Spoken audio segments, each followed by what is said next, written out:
Baby saw a German shepherd. Stuck in a trash bag. What happened next?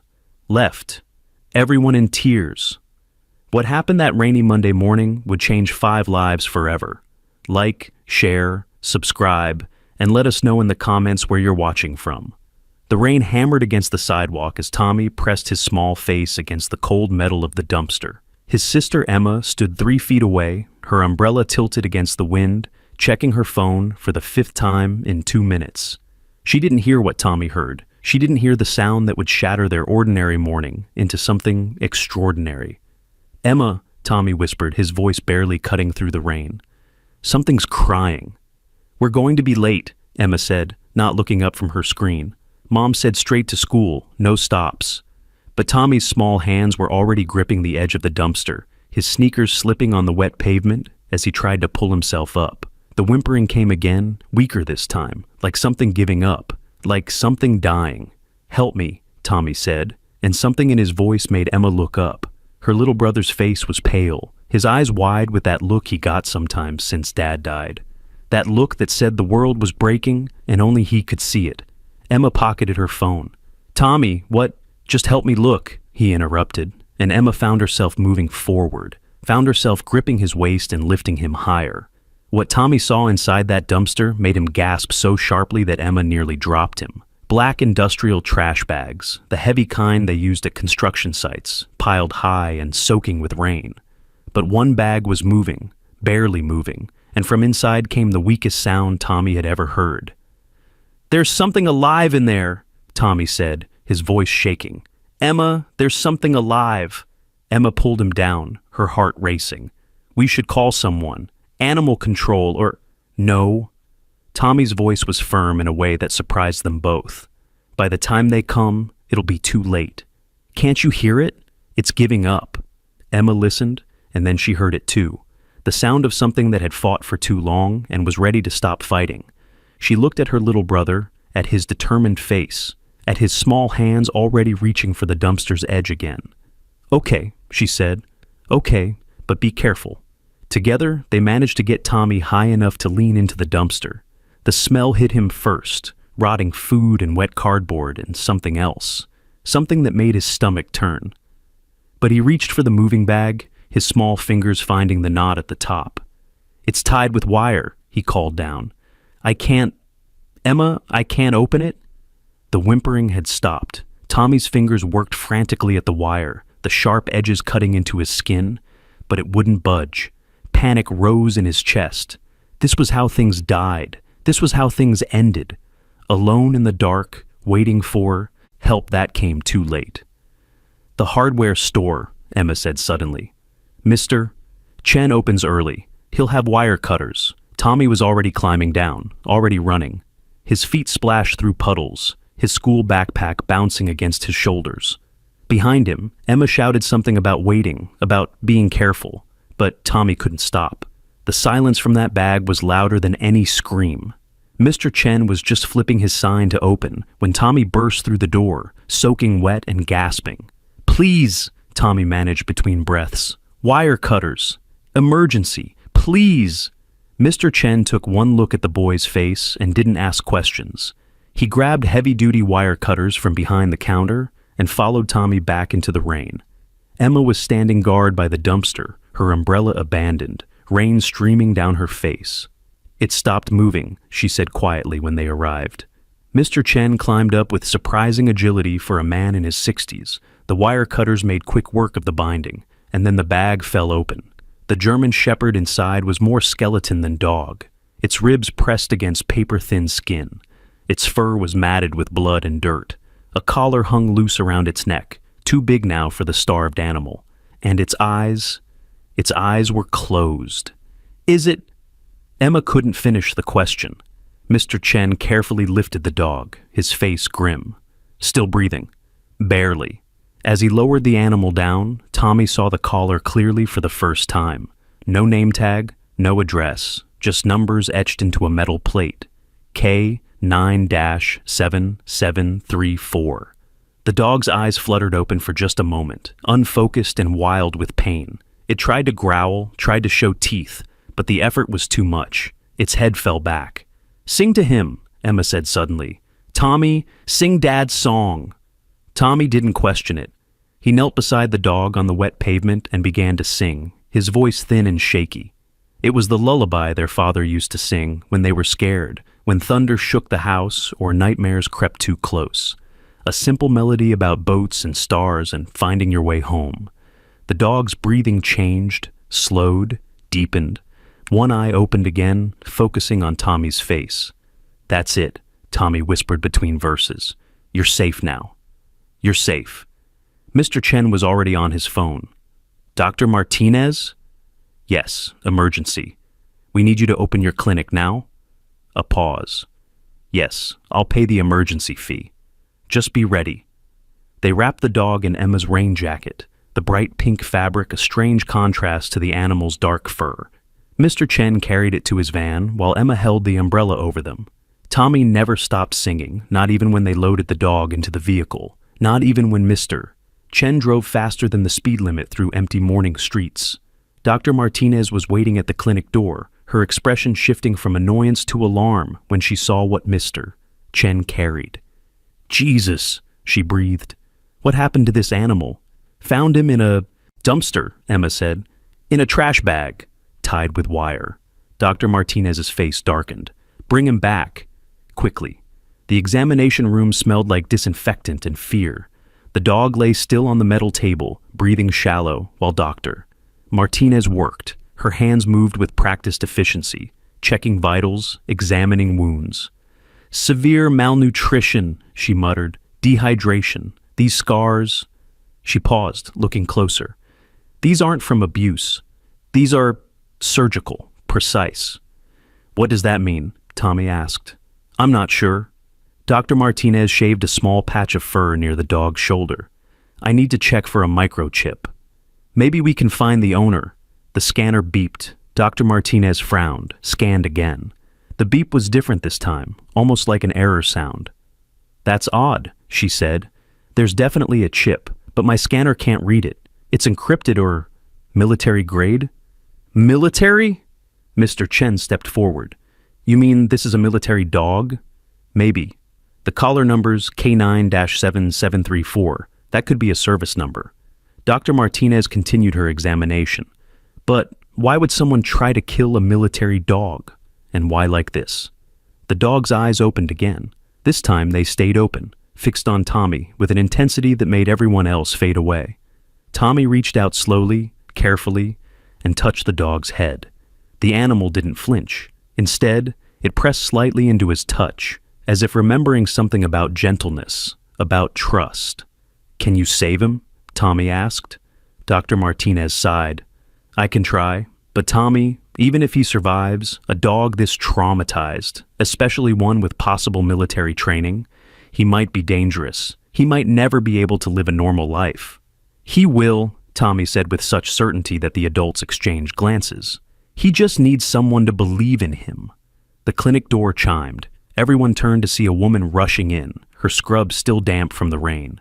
Tommy's mother, Lisa, looked exactly like someone who just received a panicked call from her teenage daughter about her 5-year-old son rescuing a dying dog.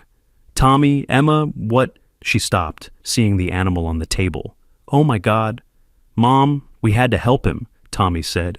He was dying.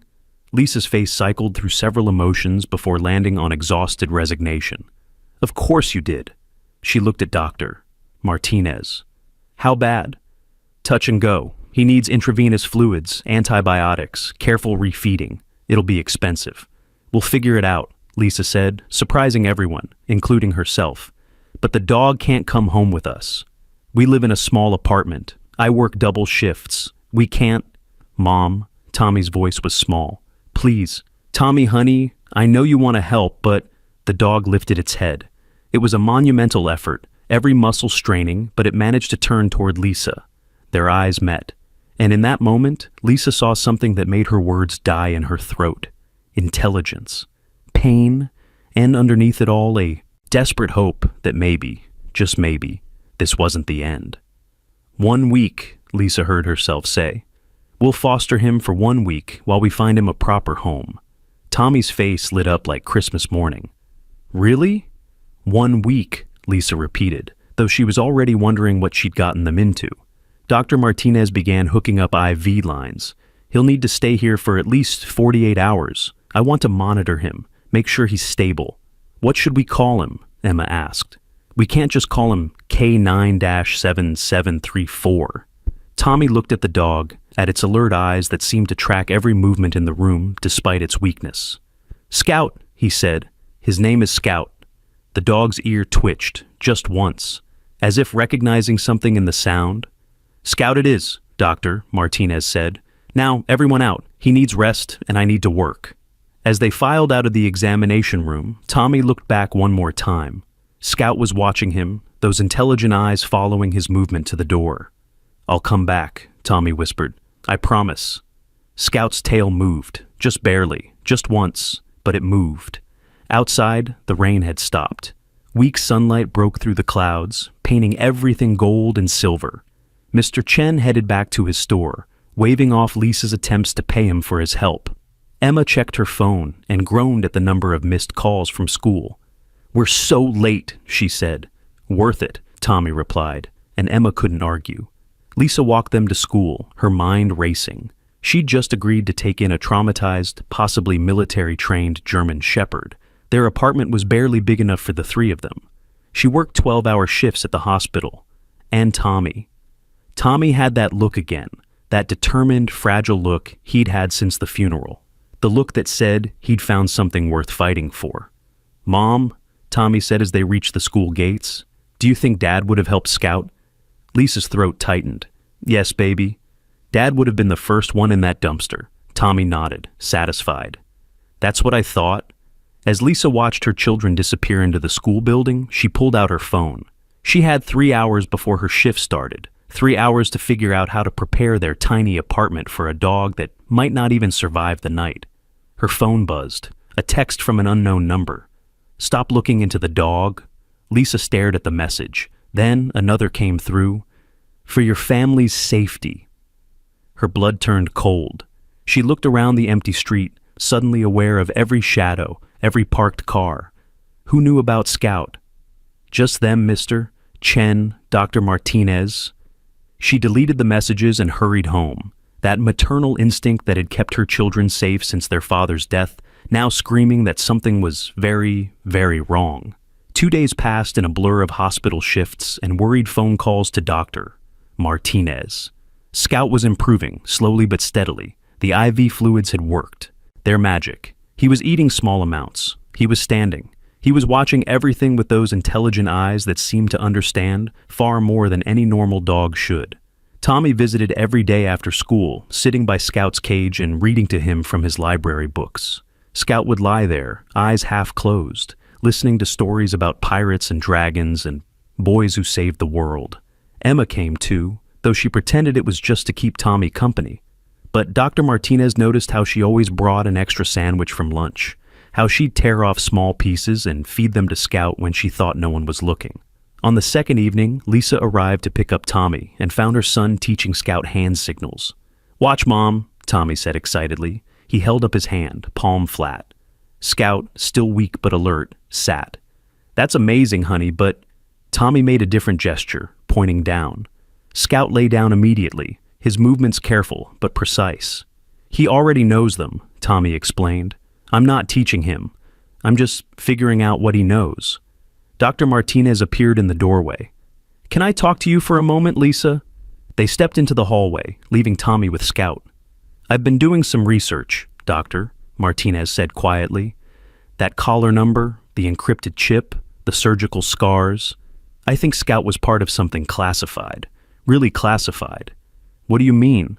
I mean, I had a friend from veterinary school who works with military K9 units run the number. He told me to stop asking questions. Then he hung up and won't return my calls. Lisa thought about the text messages she'd received. She hadn't told anyone about them, hoping they were just pranks, but now... There's more, Doctor, Martinez continued. Scout's training isn't just military. It's specialized, elite, the kind of training they give dogs who work in... She paused, choosing her words carefully. Sensitive operations. Are you saying someone tried to kill him because of what he knows? Dogs don't know things the way humans do. but they remember. Faces, places, sounds, smells. If Scout was witness to something, a crash from the examination room cut her off. They rushed back to find Tommy pressed against the wall, Scout standing in front of him in a protective stance, growling at the window. Outside, barely visible in the evening darkness, a figure quickly moved away. Someone was watching, Tommy said, his voice shaky. Scout saw them first. Despite his injuries, despite having barely eaten in who knows how long, Scout held his position between Tommy and the potential threat. His legs trembled with the effort, but he didn't back down. "Good boy," Tommy whispered, his hand finding Scout's head. "Good boy." Scout's growl softened, but his eyes never left the window. "We're taking him home tonight," Lisa decided. "If someone's watching, I want us all together." Dr. Martinez nodded. "He's stable enough. I'll get his medications ready." An hour later, they were leading Scout into their small apartment. He moved slowly, carefully, examining every corner, every door, every window. It was systematic, methodical. When he was satisfied, he chose a spot by the front door where he could see both the entrance and the hallway to the bedrooms. "He's securing the perimeter," Emma said, remembering something from a military documentary she'd watched with their dad. "That's what soldiers do." Scout settled onto the old blanket Lisa had laid out for him, but his eyes remained open, watchful. "Do you think he's looking for someone?" Tommy asked. "Like maybe he had a person before?" "Maybe," Lisa said, though the thought made her sad. Someone had loved this dog once, trained him, worked with him, and then someone else had tried to destroy him. That night, Lisa woke to find Tommy's bed empty. Panic shot through her until she found him curled up next to Scout by the door, both of them asleep. Scout's eyes opened as she approached, instantly alert, but he didn't move. He just watched her, as if asking permission to keep guarding her son. "It's okay," she whispered. "Take care of him." Scout's tail thumped once against the floor. The next morning brought new challenges. Scout refused to eat from a bowl on the floor, but would take food from Tommy's hand. He startled at sudden movements, but remained calm during loud noises. He knew commands in what seemed like multiple languages. And strangest of all, he kept returning to one corner of their small backyard, sniffing and pawing at the ground. "What's he doing?" Emma asked, watching from the kitchen window. "I don't know," Lisa replied, but she made a note to check that spot later. Tommy was in the yard with Scout, throwing a tennis ball that Scout politely retrieved but showed no real interest in. This wasn't a dog that played. This was a dog that worked. "Mom," Emma said suddenly, "there's a car outside." "It's been there for an hour." Lisa looked. A black sedan with tinted windows sat across the street. As she watched, the engine started, and it pulled away slowly. "Pack a bag," Lisa said. "Pack a bag. Close for 2 days, quickly." Emma didn't argue. She'd heard that tone in her mother's voice before, right after Dad died, when everything was uncertain and scary. Lisa called in sick to work, something she'd never done before. Then she called her brother, Marcus. "I need you to come over," she said when he answered. "Now, and Marcus, bring your gun." Marcus arrived within the hour. 6 feet of muscle and military training, he took one look at Scout and whistled low. "That's a working dog," he said. "Special ops, if I had to guess." "How can you tell?" "The way he moves, the way he watches, the scars." Marcus knelt down, letting Scout sniff his hand. "You've seen some action, haven't you, boy?" Scout studied him for a long moment, then seemed to make a decision. He sat, offering his paw to shake. Marcus laughed, surprised. "Well, I'll be damned. He knows I'm military." "How?" "Could be my stance, my smell, who knows?" These dogs are trained to recognize things we don't even know we're broadcasting. Tommy came in from the backyard, dirt under his fingernails. "Uncle Marcus." Scout found something buried outside. "I think he wants us to dig it up." They all went to look. Scout had scratched a small hole in the corner of the yard, near the fence. Marcus grabbed a shovel from the garage and began to dig carefully. About a foot down, the shovel hit something hard. "What is that?" Lisa asked as Marcus cleared away the dirt.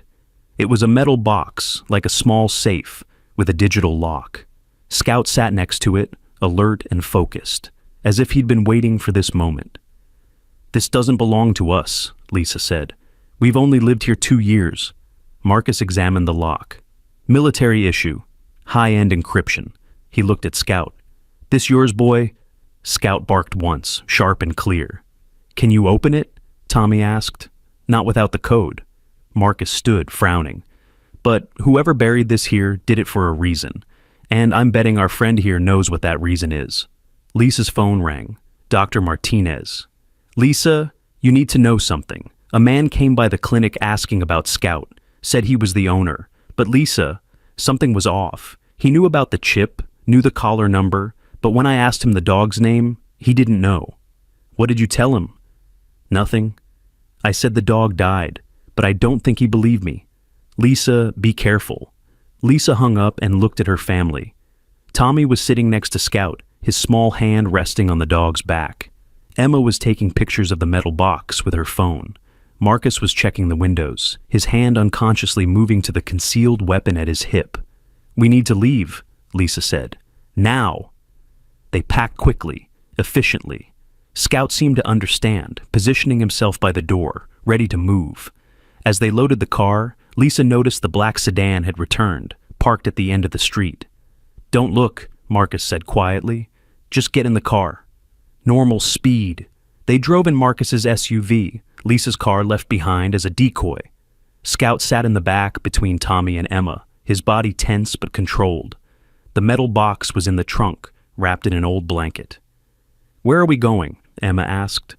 "The cabin," Marcus replied. "My hunting cabin. Off the grid, defensible, and nobody knows about it except family." They drove for 2 hours, doubling back several times, taking random exits. Scout watched everything, his head turning to track vehicles that got too close, relaxing only when they fell back.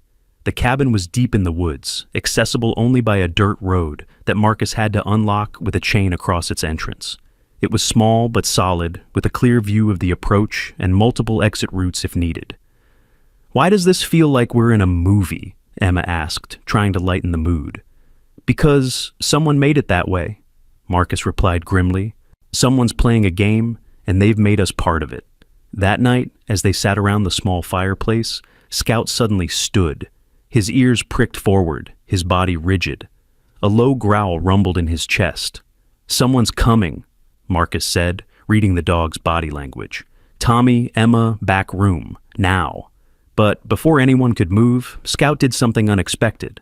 He walked to the metal box they had brought inside, placed his paw on it, and barked 3 times. Then he sat, looking at the digital lock. "He knows the code," Tommy said with sudden understanding. "He's trying to tell us."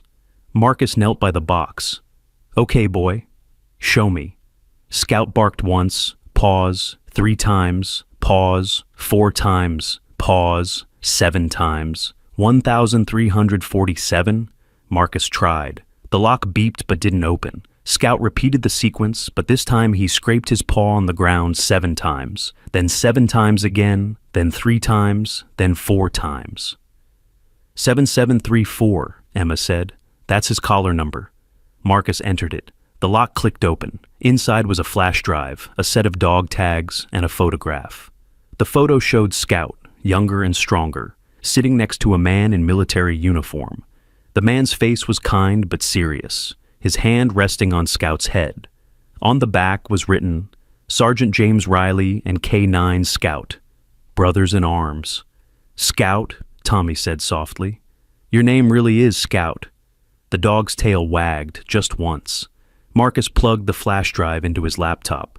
Password protected, but the hint was visible. "The day we lost everything." "We need help," Marcus said. "This is bigger than us." A knock at the door made them all freeze. Scout moved immediately, positioning himself between the door and Tommy, his growl deep in warning. "It's okay," a woman's voice called from outside. "I'm Agent Chen, Mr. Chen's daughter. I've been watching over you since you found the dog." Lisa looked at Marcus, who shrugged. They didn't have many options. "Show yourself at the window," Marcus called. "Hands visible." A young woman appeared at the window, hands raised. She wore casual clothes, but there was something about her posture that screamed law enforcement. "I've been investigating a case," she said through the glass. "A military contractor selling weapons illegally. 6 months ago, a handler and his K9 unit discovered evidence. The handler died under suspicious circumstances. The dog disappeared. until 3 days ago when a little boy pulled him from a dumpster. Scout was still growling, but it had changed. Less warning, more recognition. "Scout," Agent Chen said clearly. "Sergeant Riley sent me. Remember? The safe house in Denver? I brought you treats when you were off duty." Scout's growl stopped. His tail wagged slightly. He looked at Tommy, then back at the door, as if asking permission. "Let her in," Tommy said. Agent Chen entered slowly, keeping her hands visible. Scout approached her cautiously, sniffed her hand, then sat. "Hello, Scout," she said softly. "I've been looking for you for a long time." She turned to the others. "Sergeant Riley was my contact inside the operation. When he died, Scout was the only witness to what really happened. Someone's been hunting him ever since." "Who?" Lisa demanded. "Colonel Walsh. He ran the weapons program. When Riley threatened to expose him, Walsh had him killed. Scout escaped with evidence, but Walsh has been systematically hunting down everyone involved." "The flash drive," Marcus said. Agent Chen nodded. "Riley must have hidden it before he died. Scout knew where." She looked at the dog with admiration. "He's been trying to complete his last mission. Deliver the evidence?" "So what now?" Lisa asked. "Now we finish what Riley started. But first, we need to get you somewhere safe. Walsh has resources, connections. He won't stop until—" The window exploded. "Down!" Marcus shouted, pulling Tommy and Emma to the floor as more shots rang out. Scout was already moving, not away from danger, but toward it. He burst through the damaged window, a blur of fur and fury, targeting something in the darkness. "Scout, no!" Tommy screamed, but the dog was gone. They heard shouts, gunfire, then a human scream of pain, then silence. "Stay here," Marcus ordered, moving toward the door. "Wait," Agent Chen said. "Listen." From outside came a sound that made Tommy's heart soar. A bark, strong and clear. Marcus carefully looked outside.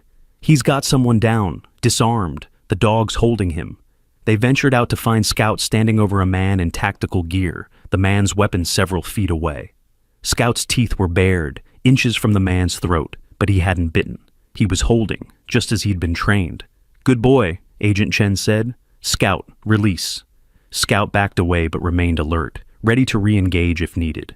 Agent Chen zip-tied the man and checked his identification.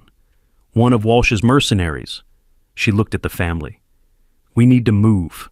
Now. If one found us, others will follow." As they quickly gathered their things, Tommy noticed Scout limping. Blood seeped from a graze on his shoulder. "He's hurt," Tommy said. "Just a graze," Agent Chen confirmed, examining the wound. "He'll be okay." "Tough dog." "The toughest," Tommy agreed, hugging Scout carefully. As they loaded into vehicles, 2 SUVs now with Agent Chen's arrival, Scout refused to leave Tommy's side. They'd started this journey as strangers, a dying dog and a determined boy. Now they were something more, partners, family. "Where are we going?" Lisa asked as they pulled away from the cabin. "To finish this," Agent Chen replied. "Walsh thinks he's hunting Scout, but now Scout's hunting him, and this time, he's not alone." In the back seat, Tommy felt Scout lean against him, solid and warm despite his injuries. Outside, the forest flew by in a blur of shadows. Somewhere out there, Colonel Walsh was planning his next move, but he'd made one crucial mistake. He'd underestimated the bond between a boy and his dog. He'd underestimated a mother's fierce protection of her children. He'd underestimated a soldier's loyalty to his fallen brother. Most of all, he'd underestimated Scout. The German shepherd's eyes glowed in the darkness, watchful and ready. He'd failed to save Sergeant Riley. He wouldn't fail again. Not Tommy. Not this family that had pulled him from death and given him purpose again. The hunt was on. The convoy moved through the night like ghosts, headlights off, navigating by moonlight and memory. Agent Chen led in her SUV, constantly checking mirrors, taking seemingly random turns that Marcus recognized as evasion tactics. In the back seat of Marcus's vehicle, Tommy held a compress against Scout's wound, while the dog remained alert, his eyes tracking every shadow that passed the windows. "Mom, I'm scared," Emma admitted quietly, her phone clutched in her hand like a lifeline to the normal world they had left behind. "I know, baby," Lisa said, reaching back to squeeze her daughter's hand. but we're together. That's what matters. Scout's head suddenly snapped toward the rear window. A low rumble started in his chest. "We've got company," Marcus said, spotting headlights in the distance. 2 vehicles, maybe 3. Agent Chen's voice crackled over the radio she'd given them. "I see them. Take the next right. There's an abandoned warehouse district. We can lose them there." The vehicles behind them were gaining speed. Scout's growl intensified, and Tommy felt the dog's muscles tense beneath his hand. "It's okay, boy," Tommy whispered. "We won't let them hurt you." But Scout wasn't worried about himself. He positioned his body between Tommy and the rear of the vehicle, ready to shield the boy from whatever came next. The warehouse district was a maze of empty buildings and broken streetlights. Agent Chen killed her headlights, and Marcus followed suit. They navigated by instinct and the faint glow of the moon, tires crunching over broken glass and debris. "There!" Agent Chen's voice came through. "Building on the left. Loading dock is open." They pulled into the darkness of the warehouse, engines dying immediately. The silence was deafening after the rush of escape. Scout was already at the window, ears rotating like radar dishes, picking up sounds humans couldn't hear. "Everyone out," Agent Chen commanded quietly. "We go up. These buildings connect through the upper floors. We can cross 3 buildings before they figure out where we entered."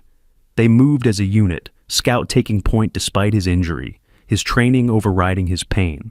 Tommy stayed close to him, one small hand resting on the dog's back, feeling the communication between them that needed no words. The warehouse was a cavern of shadows and echoes. Their footsteps seemed impossibly loud on the concrete floors. Emma held Lisa's hand tightly while Marcus brought up the rear, weapon drawn. "Stairs," Agent Chen whispered, pointing to a rusted metal staircase. They climbed carefully, the metal groaning under their weight. Scout managed the stairs with difficulty, his injured leg trembling, but he refused to show weakness. At the top, a walkway stretched across the warehouse, connecting to the next building through a broken window. "One at a time," Agent Chen instructed. "Scout first. He'll alert us to any danger on the other side." Scout crossed without hesitation, disappearing into the darkness of the next building. A moment later, a soft bark indicated it was clear. Tommy went next, then Emma, then Lisa. As Marcus crossed, they heard vehicles entering the warehouse below. "Move!" Agent Chen urged. "They're here." They ran through the second building, their footsteps echoing off empty walls. Scout led them, somehow knowing the layout, finding passages and doorways that kept them moving forward. The dog was limping badly now, leaving small drops of blood on the dusty floor, but he never slowed. "Here," Agent Chen said, pulling them into a small office. "We wait. Let them pass." They huddled in the darkness, barely breathing. Scout positioned himself by the door, his ears tracking movement in the building. Footsteps echoed below them, multiple sets, coordinated and professional. "Said they came this way." A voice drifted up. "Check every floor. The colonel wants the dog alive if possible, dead if necessary. The family is expendable." Tommy felt his mother's arms tighten around him. Scout's growl was so low, it was more vibration than sound. The footsteps came closer, up the stairs, moving along the walkway they had just crossed. Scout tensed, ready to attack, but Agent Chen placed a gentle hand on his head, signaling him to wait. The footsteps passed, kept going, faded into the next building. "Now," Agent Chen whispered, "back down, different route." They descended through a different stairwell, this one darker, more treacherous. Emma's phone provided the only light, its glow seeming too bright, too revealing. At the bottom, Agent Chen peered out, checking both directions. "Clear. Vehicles at the north exit." They moved quickly but quietly, Scout now struggling visibly, his breathing labored. Tommy wanted to help him, carry him, but he knew the dog's pride wouldn't allow it. They reached Agent Chen's SUV just as shouts erupted from the building they'd left. "Go, go, go!" she shouted, all pretense of stealth abandoned. Engines roared to life. Tires squealed. They burst from the warehouse district into the city streets, running red lights, taking corners at dangerous speeds. Behind them, headlights appeared, giving chase. "We can't keep running," Lisa said. "Scout needs medical attention. We all need rest." "I know a place," Agent Chen said, "but first, we need to lose them." She took a hard right, tires screaming, then immediately left into an underground parking garage. "Out! Everyone out! different vehicles. The garage was filled with cars. Agent Chen moved with purpose to an older sedan, pulling keys from a hidden magnetic assist. "E-box, get in." They transferred quickly, Scout practically collapsing into the back seat. Tommy cradled the dog's head in his lap, feeling the heat of fever beginning to build. "He's getting worse," Tommy said, tears in his voice. 5 minutes, Agent Chen promised. 5 minutes and we'll be safe. They emerged from the garage slowly, casually. Just another family sedan in the night traffic. The pursuing vehicles raced past, still chasing ghosts in the warehouse district. Agent Chen drove them to a veterinary hospital on the edge of the city. But instead of the main entrance, she pulled around back, typing a code into a keypad that opened a loading dock door. "What is this place?" Lisa asked. "A safe house," Agent Chen replied. "Disguised as a vet clinic. We use it for injured K9 units from sensitive operations." Inside, a man in scrubs was already waiting. "This the dog Riley died protecting?" "This is Scout," Tommy said firmly. "And he has a name." The man smiled. "Of course. Sorry, Scout. Let's get you fixed up." They moved Scout to an examination room that looked more like a military medical facility than a vet clinic. The man, who introduced himself only as Doc, worked with efficient precision, cleaning wounds, administering antibiotics, setting up an IV. "He's lost a lot of blood," Doc said, "and there's infection setting in. The next 12 hours will be critical." "He'll make it," Tommy said with absolute certainty. "He has to. We haven't finished our mission yet." Doc raised an eyebrow at Agent Chen, who shrugged. "The kid's not wrong. Scout's carrying evidence that could bring down a major conspiracy. Until we deliver it, the mission isn't over." While Doc worked on Scout, Agent Chen pulled Lisa and Marcus aside. "We need to talk about what happens next." "What do you mean?" Lisa asked. "Colonel Walsh isn't going to stop. He has resources, government connections, and a personal stake in keeping his operation secret. Right now, he thinks we're just running, trying to survive. But we need to go on the offensive." "How?" Marcus asked. Agent Chen pulled out the flash drive they had recovered from the metal box. "This contains video evidence of Walsh ordering Sergeant Riley's death, records of illegal weapon sales, and a list of everyone involved in the conspiracy. But it's encrypted, and the only one who knew the password was Riley." "The day we lost everything," Marcus said, remembering the password hint. "I've tried every significant date in Riley's military record," Agent Chen said. "Nothing works." From the examination table, Scout whined softly. Tommy moved closer, stroking the dog's head gently. "What day did you lose everything, boy?" he whispered. Scout's eyes fixed on Tommy's face with that unsettling intelligence. Then, deliberately, the dog lifted his paw and placed it on Tommy's chest, right over his heart. "He lost Riley," Emma said suddenly. "That's the day he lost everything." Agent Chen pulled out her laptop, fingers flying over the keyboard. "Riley's death date? No. Wait." She looked at Scout. "Not when Riley died. When Scout thought he'd lost him. The ambush." She typed in a date from 6 months ago. The drive unlocked. "Oh my God," she breathed as files began opening. This is everything." Video files showed Colonel Walsh meeting with arms dealers, exchanging weapons for cash that never appeared in any official records. Audio recordings captured him discussing the elimination of problems, including Sergeant Riley. Financial records traced millions in illegal sales. "We need to get this to the right people," Agent Chen said, "but Walsh has connections everywhere. We don't know who to trust." "Then we don't trust anyone," Lisa said, surprising everyone with her firmness. "We make it public, send it to every news outlet, post it online, make it impossible to suppress." "That's dangerous," Agent Chen warned. "Once it's out there, Walsh will have nothing to lose. He'll come at us with everything." "He already is," Lisa pointed out. "At least this way, the truth gets out." Scout struggled to sit up, his eyes locked on the laptop screen, where a frozen video frame showed Colonel Walsh. A growl rumbled in his chest, weak but determined. "He recognizes him," Tommy said. "That's the bad man, isn't it, Scout?" The dog's growl intensified. Agent Chen made a decision. "We do both." I send copies to trusted contacts in the FBI and military intelligence. You spread it publicly. Multiple pressure points. What about Walsh? Marcus asked. He's still out there, hunting us. Then we make him come to us, Agent Chen said. On our terms.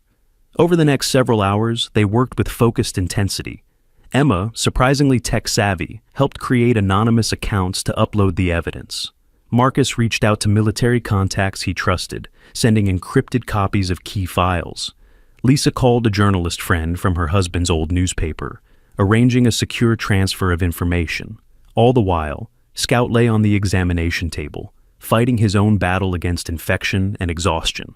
Tommy never left his side, reading to him from a book he'd found in the clinic's waiting room, his young voice a constant comfort to the suffering dog. You know what I think? Tommy said during a quiet moment. I think Dad sent you to us. He knew we needed a protector and you needed a family. Scout's tail thumped weakly against the table. By dawn, the evidence was everywhere. News channels were breaking the story. Social media was exploding with shares and comments. Number sign, Justice for Riley, was trending globally. Agent Chen's phone rang constantly. FBI, ATF, military intelligence, all wanting to know more, to verify the evidence, to find Colonel Walsh. He's gone dark, Agent Chen reported after a particularly intense call. Walsh has disappeared. His house is empty, bank accounts cleaned out. He's running. Or hunting, Marcus said grimly. As if in response to his words, Scout suddenly lifted his head, ears pricked forward. A growl stronger than before rumbled in his chest. Someone's here, Agent Chen said, checking her phone's security app. Multiple vehicles. Tactical approach. Doc moved quickly, disconnecting Scout's IV. Back exit, now. But Scout had other plans. Despite his weakness, he slid off the table, standing unsteadily but with purpose. He moved toward the front of the clinic, not away from danger, but toward it. Scout, no, Tommy pleaded. The dog looked back at him, and in that look was a message. This was what he was trained for. This was his purpose. The front door exploded inward. Men in tactical gear poured in, weapons raised, but they hesitated, seeing a wounded dog standing between them and their targets, a small boy at his side. Stand down, a voice commanded from behind the tactical team. Colonel Walsh entered, no longer the polished military officer from the videos, but a desperate man with nothing left to lose. I just want the dog. Give me the dog and you all walk away. No, Tommy said, stepping forward. Scout doesn't belong to you. Walsh laughed, cold and bitter. That dog is military property, stolen military property containing classified information. That dog, Agent Chen said, emerging from cover with her weapon drawn, is evidence in a federal investigation. And you, Colonel Walsh, are under arrest. You have no authority here, Walsh snarled. Maybe not, Agent Chen said, but they do. Through the shattered door came more agents, FBI and military police, weapons trained on Walsh and his men. It's over, Colonel, Agent Chen said. The evidence is out. Everyone knows what you did. Walsh's face contorted with rage. In one swift motion, he pulled a concealed pistol, aiming at Scout. If I'm going down, I'm taking that dog with me. Everything happened in slow motion. Walsh's finger tightening on the trigger, Tommy moving instinctively to shield Scout. Scout, despite his injuries, launching himself forward. The gun fired, but Scout was already airborne, his training overriding pain, exhaustion, everything except the need to protect. He hit Walsh with the full force of his body, jaws clamping down on the man's gun arm. They went down together, Walsh screaming, Scout holding on with the last of his strength. Scout! Tommy ran forward as agents swarmed Walsh, pulling him away from the dog. Scout collapsed, blood seeping from a fresh wound in his side. The bullet meant for his head had caught him in the ribs. He lay still, breathing shallow, eyes finding Tommy's face one last time. No, no, no, Tommy sobbed, cradling Scout's head. You can't leave. You promised. Heroes don't leave. Doc was there immediately, working frantically. Get him on the table! Now. They lifted Scout, Tommy refusing to let go of his paw. The dog's eyes were closing, his breathing becoming more labored. Stay with me, Scout, Tommy pleaded. Please stay with me. Hours passed in a blur of medical. procedures, blood transfusions, surgery. Tommy never left, even when Lisa tried to pull him away for food or rest. Emma sat with him, holding his hand when he cried, being strong when he couldn't be. Marcus coordinated with law enforcement, ensuring Walsh and his entire network were rounded up. Agent Chen handled the media, making sure Riley's story was told, that his sacrifice wasn't forgotten. But Tommy's world had shrunk to one room, one table, one dog fighting for his life. "He's stable," Doc finally announced, exhausted. "The bullet missed his vital organs by millimeters. He's got a long recovery ahead, but I think he's going to make it." Tommy burst into fresh tears, but these were tears of relief. "You hear that, Scout? You're going to be okay." Scout's tail moved slightly, just a twitch, but enough to show he was still fighting, still present. The next days blurred together. The story exploded nationally, then internationally. Colonel Walsh's conspiracy unraveled completely, taking down dozens of corrupt officials and illegal arms dealers. Sergeant Riley was posthumously awarded the Medal of Honor, his family finally getting closure and justice. But in the veterinary clinic, a smaller, quieter drama played out. Scout slowly improved, each day stronger than the last. Tommy read to him constantly, stories of adventure and heroism that seemed pale compared to what Scout had actually lived through. On the 5th day, Scout stood on his own. On the 7th, he took his first steps. On the 10th, he licked Tommy's face when the boy arrived for his morning visit, making everyone cry with relief and joy. "The media wants to interview you," Agent Chen told Lisa. "You and Tommy. They want to hear about the boy who saved the hero dog." "Scout saved us," Tommy corrected. "We just gave him a reason to keep fighting." 2 weeks after the shooting, Scout was released from the clinic. He walked out on his own, 4 paws, slow but steady, Tommy at his side. Media crews were waiting, cameras rolling, but Tommy only had eyes for Scout. "How does it feel to be a hero?" a reporter shouted. Tommy looked at Scout, then at the cameras. "I'm not the hero. Scout is. He saved Sergeant Riley's mission.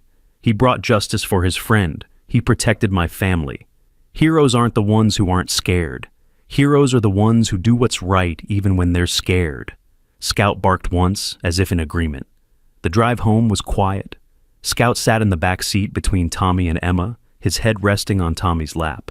The apartment looked the same, but everything had changed. They were no longer just a family struggling to get by after loss.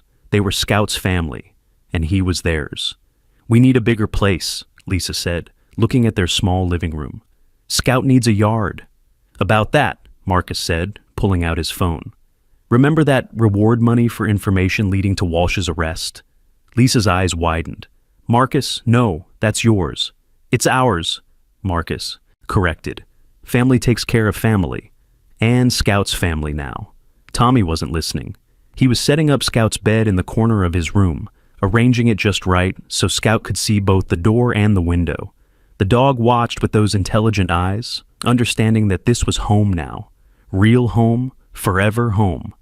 That night, as Tommy lay in bed with Scout curled beside him, Lisa had given up trying to enforce the no dogs on furniture rule.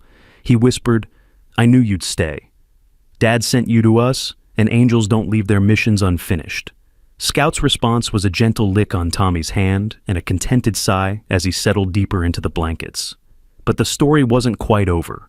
A month later, a package arrived with military postmarks. Inside was Sergeant Riley's journal and a letter from his widow. "Dear Tommy," the letter read, "I've been following your story, and I wanted you to know what James wrote about Scout in his final entry." Tommy read aloud, his voice clear and strong. "If something happens to me, I hope Scout finds a family who understands what he is. Not just a military dog, but a soul that's seen too much and still chooses love over fear. He needs someone to remind him that not all humans bring pain. He needs someone to show him that loyalty is rewarded with loyalty, that love is worth the risk. If you're reading this and you have Scout, please know that you have the best friend anyone could ask for. Take care of him. Let him be a dog, not just a soldier. He's earned his peace." Tommy looked at Scout, who was watching him with those deep, knowing eyes. "You found us, boy," just like Sergeant Riley hoped. Scout moved closer, resting his head on Tommy's knee. The journal contained more entries, stories of Scout's bravery, his quirks, his fears. Tommy read them all, understanding more with each page about the remarkable dog who'd come into their lives through tragedy, but brought so much healing. "There's one more thing," Lisa said, holding up an official-looking document. "Scout's been officially retired from military service, full honors, and—" She smiled. "He's been awarded the Distinguished Service Medal. There's going to be a ceremony." "Will you go?" Emma asked Scout. "To get your medal?" Scout's tail wagged, but his eyes stayed on Tommy. Where Tommy went, he would go. That was the new mission. The only mission that mattered now. The ceremony was held at the local military base. Scout wore his service vest one last time, medals gleaming. Tommy stood beside him as the general read the citation, detailing Scout's years of service, his bravery under fire, his crucial role in exposing the conspiracy. "But most importantly," the general concluded, looking directly at Tommy, "Scout reminded us that courage comes in all sizes, that heroes can be found in the most unexpected places, and that the bond between a boy and his dog can literally change the world." When they pinned the medal on Scout's vest, the entire crowd erupted in applause. Scout stood at attention, professional to the end, but his tail betrayed his emotion, wagging steadily. "Any words?" the general asked Tommy. Tommy stepped up to the microphone, suddenly nervous with all eyes on him. Then he felt Scout lean against his leg, steady and reassuring. "6 weeks ago, I heard crying from a dumpster," Tommy began, his voice growing stronger. "I didn't know I was saving a hero. I just knew something needed help. Scout taught me that being brave doesn't mean you're not scared.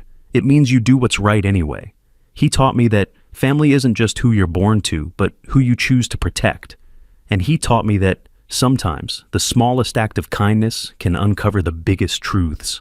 He looked down at Scout. "Sergeant Riley would be proud of you, boy. You finished the mission." Scout barked once, sharp and clear, and the crowd applauded again. As they were leaving the ceremony, Agent Chen approached. "I wanted you to know, Tommy, that because of you and Scout, we've shut down 12 illegal arms operations. You saved lives, more than you'll ever know." "Scout saved lives," Tommy corrected. "I just gave him a reason to keep trying." Agent Chen smiled. "You know, we could use someone like you in the K-9 program when you're older. Someone who understands the bond between handler and dog." Tommy's eyes lit up. "Really? Really? Scout can't be the last hero dog who needs someone to believe in him." As they drove home, Scout's medal in a place of honor on the dashboard, Emma asked, "So what now?" "The bad guys are caught. Scout's safe. We have a new house. Story's over, right?" Tommy looked at Scout, who was contentedly watching the world pass by the window. "The story's not over. It's just beginning. Right, Scout?" Scout turned from the window, his eyes meeting Tommy's. In them was a promise, a future, 1,000 adventures yet to come. He was no longer K9-7734, the abandoned military dog left to die. He was Scout, Tommy's dog, protector of the Matthews family, living proof that love could heal the deepest wounds. "Mom," Tommy said suddenly, "can we stop at the pet store? Scout needs a proper collar, one with his name and our address, so everyone knows he belongs with us." Lisa smiled in the rearview mirror. "I think that's a perfect idea." At the pet store, Tommy chose a leather collar, strong but soft. The tag read simply, "Scout Matthews. I am loved. I am home." When Tommy fastened it around Scout's neck, the dog sat perfectly still, understanding the significance. This wasn't just a collar, it was a promise, a belonging, a forever. That evening, as the sun set over their new house with its big backyard, Tommy sat on the porch with Scout beside him. Emma was inside helping Lisa with dinner. Marcus was teaching them his secret barbecue recipe. It was peaceful, normal, perfect. "You know what, Scout?" Tommy said. "Dad would have loved you." Scout leaned into Tommy, a gentle pressure that said everything words couldn't. In the distance, a siren wailed, and Scout's ears perked up, alert but not anxious. Old habits died hard. He would always be a protector, always be watching, but now he watched over a family who loved him, a boy who'd saved him just as surely as he'd saved them. "Come on, boy," Tommy said, standing up. "Dinner's ready, and I bet Uncle Marcus snuck you some burger." Scout stood, tail wagging, and followed Tommy inside. Behind them, the sun painted the sky in shades of gold and pink. a perfect ending to their story's beginning. But the best part? This wasn't really an ending at all. 3 months later, Tommy started a blog called Scout Stories, sharing their adventures and raising awareness about military working dogs who needed homes. The blog went viral, leading to dozens of retired K9s finding families. Scout became a therapy dog, visiting hospitals and schools, showing children that even heroes need help sometimes. And that's okay. His gentle presence helped countless kids dealing with trauma, loss, and fear. Emma documented everything, creating a documentary that won her school's film festival and sparked her dream of becoming a filmmaker. The boy who saved Scout would eventually be seen by millions, inspiring a new generation to see animals not as property, but as family. Lisa found love again with Dr. Martinez's brother, a veteran who understood Scout's needs and quirks. Their wedding was small, intimate, with Scout as the ring bearer, carrying the rings in a special pouch on his collar. Marcus started a non-profit organization called Riley's Legacy, providing support for military dogs transitioning to civilian life. Scout was their first success story and became the face of the program. And Tommy? Tommy grew up with Scout by his side through elementary school, middle school, high school. When he graduated, Scout was there, older, grayer, moving slower, but still proud, still watching over his boy. The day Tommy left for college to study veterinary medicine with a focus on military working dogs, Scout walked him to the car, understanding somehow that this was not goodbye, but see you later. "I'll be home for Thanksgiving," Tommy promised, kneeling to hug Scout one more time. "Take care of Mom and Emma for me." Scout licked his face, a promise sealed. Years passed. Tommy became Dr. Thomas Matthews, specializing in trauma recovery for military working dogs. He opened a clinic called Second Chances, where dogs like Scout could heal both physically and emotionally.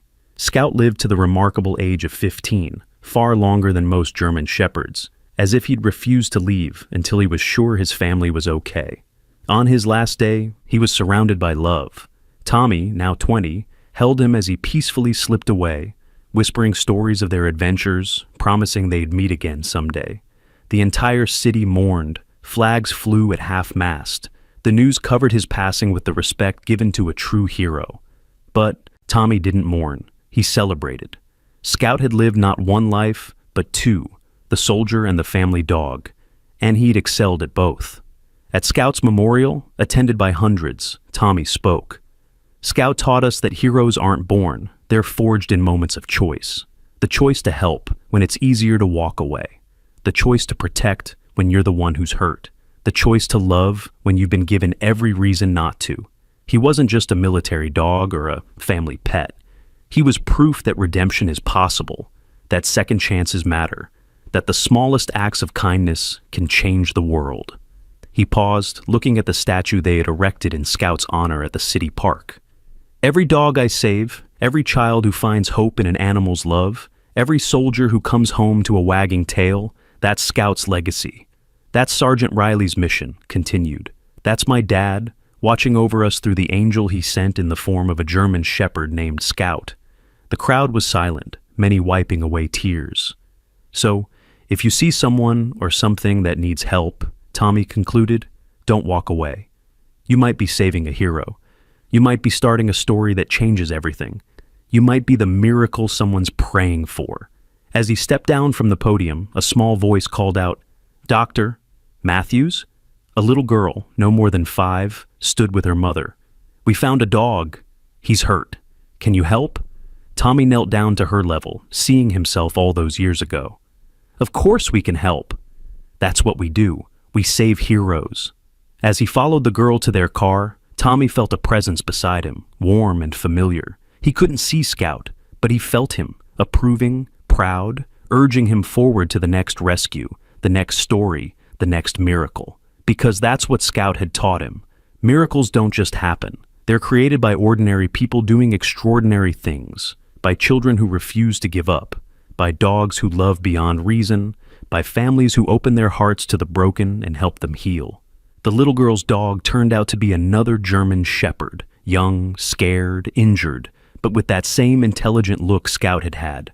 As Tommy treated the dog's wounds, he told the Girl Scout's story, watching her eyes widen with wonder and determination. "What will you name him?" Tommy asked. The girl thought carefully, then smiled. "Hope, because that's what he gave me when I found him." Tommy smiled, hearing Scout's approving bark somewhere in his heart. The story continued, one rescue at a time, one child at a time, one hero at a time. And somewhere, in whatever place hero dogs go when their watch is ended, Scout lay beside Sergeant Riley, both at peace, their mission complete, their legacy secured in the hands and hearts of those who understood that love is the greatest courage of all. The blog Tommy had started grew into a movement, #Scouts. Courage became a rallying cry for animal rescue organizations worldwide. Schools taught Scouts, and story as an example of empathy and bravery. Military units adopted Scout protocols for retiring working dogs, ensuring they found loving homes. But the most important legacy was simpler, quieter. It lived in every moment Tommy spent with the scared, injured dogs that came to his clinic. It lived in the way he'd kneel down, look them in the eye, and say the same words he'd said to Scout all those years ago. "You're safe now. You're home." Because that's what Scout had taught him, that home isn't a place, it's a promise. It's choosing to love something broken and staying until it's whole again. It's being the person your dog thinks you are, brave and kind and worth protecting. 10 years after Scout's passing, Tommy stood in the same spot where he'd first heard those desperate cries from the dumpster. The area had been transformed. Where the abandoned bakery had stood was now the Scout Memorial K-9 Training Center, where military dogs learned their skills and retired heroes found new purposes. "Did you ever think it would lead to this?" Emma asked, now a successful documentary filmmaker, her camera capturing the moment for her latest film about Scout's lasting impact. "No," Tommy admitted. "I just heard something crying and couldn't walk away." "And that made all the difference," Lisa said, older now but still strong, still proud of her children. Marcus, gray-haired but still imposing, added, "One choice, one moment of compassion. Look what it built." They stood together, this family forged by tragedy, but strengthened by love, looking at the bronze statue of Scout that guarded the entrance to the center. The inscription read, "Scout, military hero, family guardian, teacher of courage. He showed us that every life matters, every choice counts, and every act of kindness creates ripples that can change the world." As they turned to leave, a young boy tugged at his mother's hand, pointing at the statue. "Mommy, who was Scout?" The mother began to tell the story, the one everyone knew now, about the boy who saved a dog, who saved a family, who saved countless others. Tommy smiled, knowing the story would be told again and again, each time inspiring someone new to choose kindness, to choose courage, to choose love. That night, Tommy sat in his office at the clinic, writing in his journal as he did every evening. It was a habit he'd picked up from Sergeant Riley's writings, a way to document the miracles, small and large, that happened every day. "Today marks 10 years since you left us, Scout," he wrote. "But you never really left, did you? You're in every dog I save, every child who finds courage to help, every soldier who comes home to heal. You're in the laws that now protect military dogs, in the programs that help them retire with dignity, in the hearts of thousands who never met you but know your story." He paused, looking at the photo on his desk, Scout and 5-year-old Tommy, both muddy, both grinning, taken the day after the rescue. "I was just a kid who heard crying and couldn't ignore it. You were just a dog who refused to give up. Together, we proved that heroes come in all shapes and sizes, that love can overcome the worst betrayals, that second chances are sacred. Thank you, Scout, for choosing to trust one more time, for showing me what courage really looks like, for being my best friend, my protector, my teacher."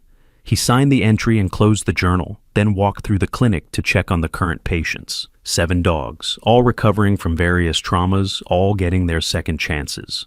In the last kennel was the newest arrival, a German shepherd found chained in a basement, starved and afraid.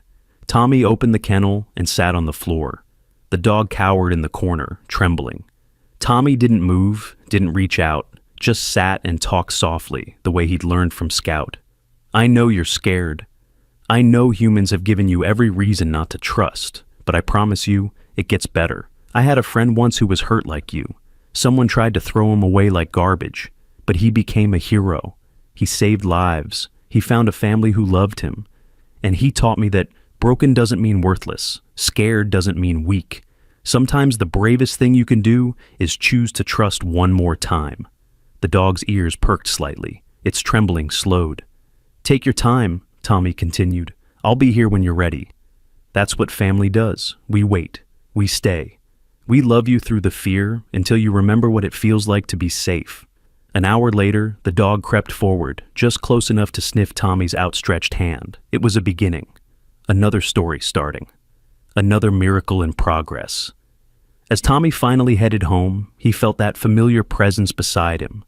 Scout, walking with him still, reminding him that every ending is also a beginning, that every goodbye leads to a new hello, that love transcends even death when it's strong enough. Good boy, Scout, he whispered to the night air.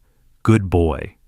The stars seemed to shine a little brighter, and somewhere in the distance a dog barked, strong and clear and full of hope. The story that began with a boy hearing crying from a dumpster had become legend.